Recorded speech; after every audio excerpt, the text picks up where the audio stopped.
As you look at your goals and dreams, and I want you to expand them, and it's very important to realize that I found that most people fail in life not because they aim too high and miss. Most people fail in life because they did just like I did for so many years. They aimed too low and hit. They didn't believe in themselves.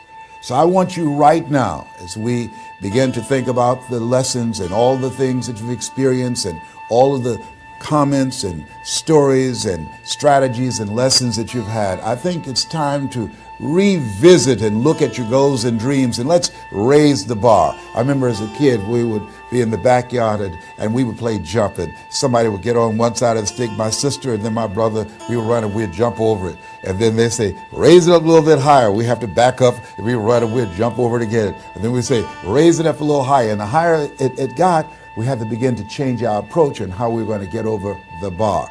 And that's the same thing in life. And so right now, I want you to think about your goals and dreams as you begin to raise them a little higher. And I want you to say with me, it's possible. It's possible. You know, the easiest thing that I do is speak and train people how to speak. Go into prisons and juvenile detention centers, into high schools and colleges. Speak before thousands of people. I can do that in my sleep. Let me share with you the most difficult thing I've ever done in my life.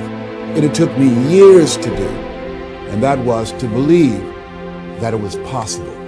To believe that I can do it. Given my circumstances, born in an abandoned building on a floor, being adopted, being labeled educable mentally retarded, failing twice in school, no college training, never worked for a major corporation. To believe that I had something of value to say, that somebody would want to listen to me, to believe that somebody would pay me to talk to them. Have you ever thought about something you wanted to do and you talk yourself out of it? I remember going to see Zig Ziglar, who I consider the #1 motivational speaker on the planet, and Dr. Norman Vincent Peale when he was alive, and Robert Schuller. I used to see them and I would be so pumped up and inspired after hearing Jim Rohn, who recently passed, one of the great motivational speakers of all time, and Charlie Tremendous Jones. And I would go to my car pumped up, saying, yes, yes, yes, I can. And then after a while, my mental conditioning would kick in. I would say, Les Brown, you can't do that. You don't have a college education. Les Brown, you can't do that. You don't even know who your parents are. Les Brown, you can't do that. You failed twice in school. Come on. Ever thought about something you wanted to do and you talk yourself out of it? There's a proverb that says, if there's no enemy within, the enemy outside can do us no harm. That's why it's important that you make it a point every day to review these lessons, to get them deep, not only in the conscious mind, but the subconscious mind, and get them in your spirit. Well, how often should I do it? Do it until you are producing the results. That's how often you should do it. And you never stop, because once you stop, that's when those negative thoughts will come back. Once you stop, that's when you will begin to doubt yourself. Once you stop, I'm telling you what I know. Yes. Every day, it's a selling job on you. It's possible. I can do this. I can make this happen. No matter how bad it is or how bad it gets, I'm going to make it. It's possible. Yes, your dream is possible. Say that to yourself every day. Feed your mind with words that you write and words that you hear and words that you speak to yourself. Feed your faith, and your doubts will starve to death. Say to yourself, it's possible. It's possible. It's possible. Even when you have no evidence to point to, say to yourself, it's possible. There's nothing as powerful as a made-up mind. It's a struggle sometimes to do that, especially when you have people around you telling you that it's not possible, that you can't do it. And they're constantly pointing out your failures of the past, constantly reminding you of all of the things that you don't have going for you. I'm reminded of the story of the two little boys that were playing on some ice during the winter. And as they got further out on this ice, one fell through the thin ice. And so the little fellow that was still on top of the ice, he was trying to save his little buddy. And he couldn't reach him. He was trying to pull him. He could see him through the thin ice as he got further away from him, struggling. And he couldn't reach him, and he's trying to break the ice, and he couldn't do it. And he looked around, and he saw a tree in the distance, and he ran, and he got up on the tree, and he pulled and broke down an enormous-sized branch and came back and savagely began to beat that ice and broke it, and miraculously, he saved his friend. And when the paramedics came, and they were able to revive this little boy, they were scratching their heads. They're trying to figure this out. Said, how could this little pruny fellow go up in a tree and break off a branch this size and then come back and beat and break the ice and save his friend? They thought it was just miraculous. It was baffling. And an old guy who was there said, I can tell you how he did it. And they said, how? How do you do it? And he said, there was no one here to tell him that he couldn't do it. Whoa. What could you do? What could I do? What could all of us do if we did not have the naysayers in our lives? That we believe naively like that little boy that it was possible.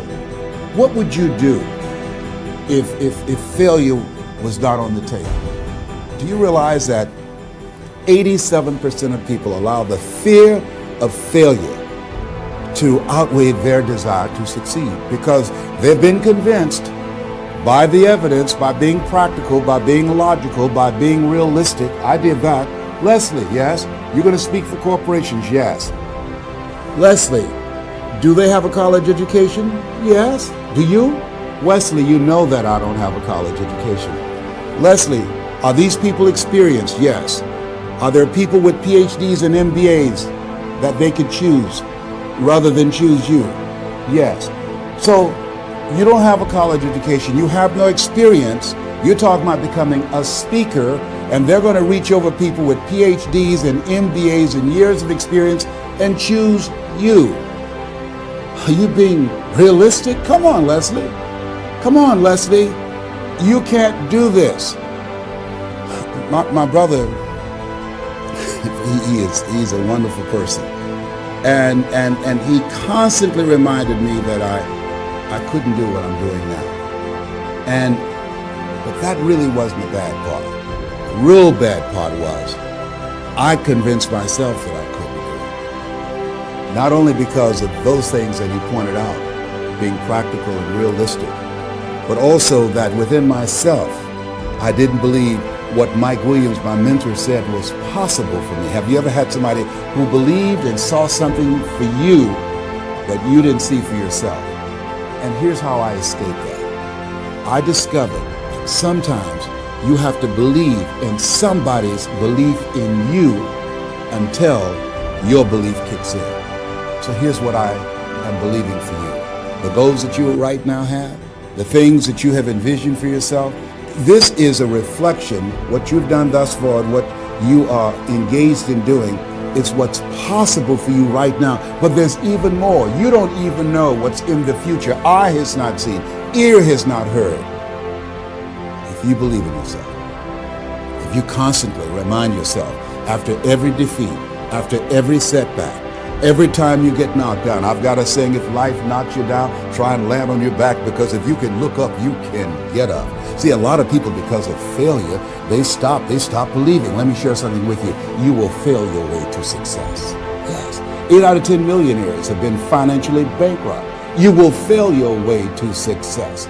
It doesn't matter how many times you fail. It doesn't matter how many times people tell you that you can't do it. It doesn't matter if you don't have a dime in the bank. You will fail your way to success. What's very important is you're believing in yourself. You're constantly saying, somehow, some way, I'm going to make it. I remember a lady out of Detroit, Michigan. They called her Martha Jean the Queen. And she had a motivational message she gave all the time on the radio. And the question she would ask was, do you really want to win? Do you really want to win?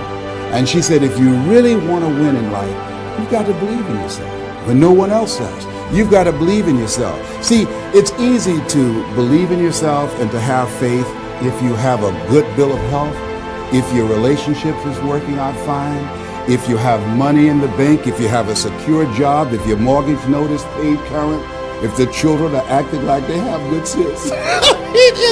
It's easy. If you go to the doctor and they say, oh, you're doing real good, I'll see you next year. It's easy to have faith then. Let me tell you when it's really tough to have faith. When you lose your job, when you lose your retirement, when you go to the doctor and they look at you and say, you have cancer. Cancer is the most feared word in 7 different languages. That's when it's tough to have faith then. And that's when you need to call on your faith then. They said faith is the oil that takes the friction out of living. That's when you need to believe in yourself then and judge not according to appearances and say to yourself, it's possible. It's possible. I can make it. It's possible. I'm going to get through this. It's possible. I'm not going to allow this to get the best of me. Yeah. I don't know what you're up against. I don't know what you are facing, but here's what I do know. You've got something special. You've got greatness in you. And I know it's possible that you can live your dream.